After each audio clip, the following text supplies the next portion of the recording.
اسی لیے قرآن کہتا ہے یا ایھا الذین آمنوا اتقوا اللہ، یا ایھا الذین آمنوا اتقوا اللہ حق تقاتہ ولا تموتن الا وانتم مسلمون۔ اے لوگو، اے ایمان والو، اللہ سے ڈرو جیسا ڈرنے کا حق ہے، اور تم نہ مرنا کس حالت میں؟ مگر کہ تم مسلمان ہو، یعنی جب تمہیں موت آئے تو ایمان کی حالت میں آئے۔ ایمان کی حالت میں جو موت آتی ہے اس کا جو مزہ ہے، واللہ اتنا بتا دوں کہ جنت میں جب لوگ چلے جائیں گے تو اس وقت اہل ایمان مومنین جن کو مرتے وقت مزہ آیا تھا وہ کہیں گے مرتے وقت جو مزہ آیا تھا وہ مزہ جنت کی نعمتوں میں بھی نہیں آتا۔ یہ ہے مومن کی موت، لیکن افسوس کہ ہم مومن بس مومن رہیں، اور یاد رکھیے اللہ سے دعا کریں کہ اللہ ایمان پہ خاتمہ کرے۔ یہ آسان نہیں ہے۔ اگر کوئی ولی بھی ہو جائے، ولی بننے کے بعد بھی خطرہ رہتا ہے ایمان چھن جانے کا۔ بہت سے ایسے اولیاء کی فہرست ہے کہ جن کا ایمان چھن گیا۔ ایمان کس کا مرتے وقت چھینا جاتا ہے اس پہ بھی اشارہ دے دو۔ نمبر 1، جو نماز میں سستی کرتے ہیں، ڈر ہے کہ مرتے وقت ان کا ایمان چھینا جائے گا۔ نمبر 2، جو لوگوں کو حقیر سمجھتے ہیں، ڈر ہے کہ مرتے وقت ان کا ایمان چھینا جائے گا۔ نمبر 3، جو غسل جنابت میں دیر کرتے ہیں، ڈر ہے کہ مرتے وقت ان کا ایمان چھینا جائے گا۔ نمبر 4، جو ماں باپ کا دل دکھاتے ہیں، ڈر ہے کہ مرتے وقت ان کا ایمان چھینا جائے گا۔ نمبر 5، جو صلہ رحمی نہیں کرتے، اپنے رشتہ داروں کے ساتھ حسن سلوک نہیں کرتے، ڈر ہے کہ ان کا ایمان چھینا جائے گا۔ نمبر 6، جو عالم ربانی کی توہین کرتے ہیں، ان کا احترام نہیں کرتے، ان کو حقیر سمجھتے ہیں، ڈر ہے کہ ان کا ایمان مرتے وقت چھینا جائے گا۔ نمبر 7، جو لوگ اسلام میں بوڑھے ہو جائیں، لوگ ان کو حقیر سمجھتے ہیں، ڈر ہے کہ ان کا ایمان مرتے وقت چھینا جائے گا۔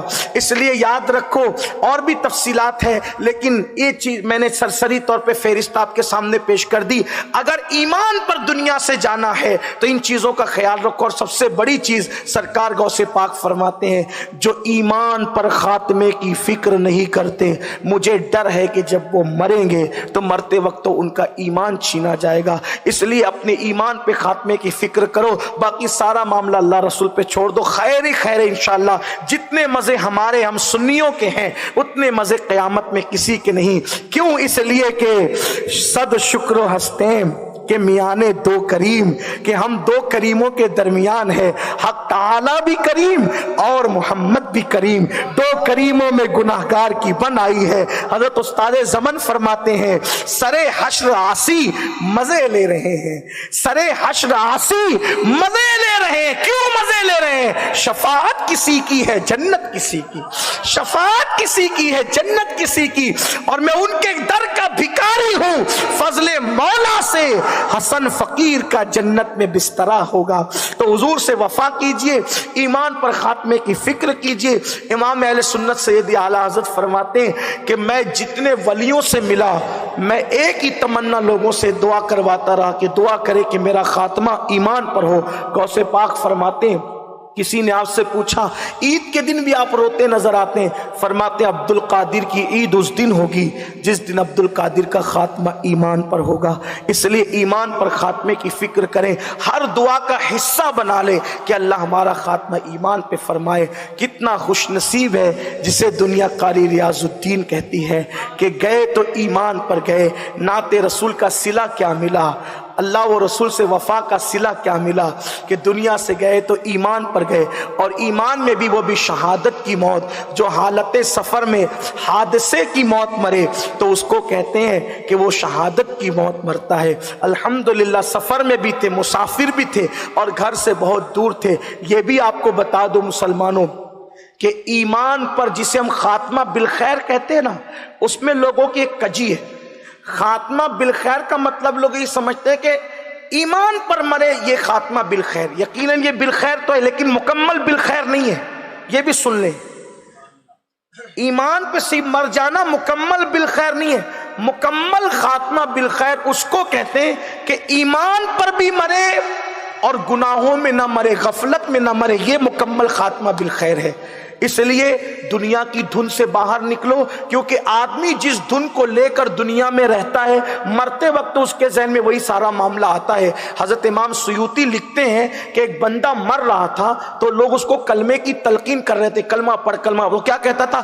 حمام والی کتنی اچھی تھی، حمام والی کتنی اچھی تھی۔